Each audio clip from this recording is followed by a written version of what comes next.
may nabili ako sa TikTok na matte powder pink flash para to sa mga oily face. Tingnan nyo naman gaano ka-oily yung mukha ko. Boobs. Tanggal yung oil.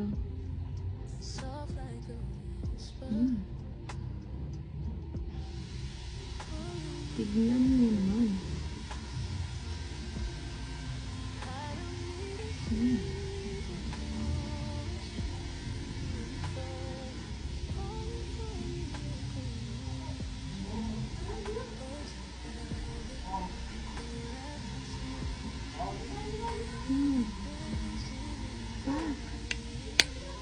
Mura lang ito, naka-sale sila.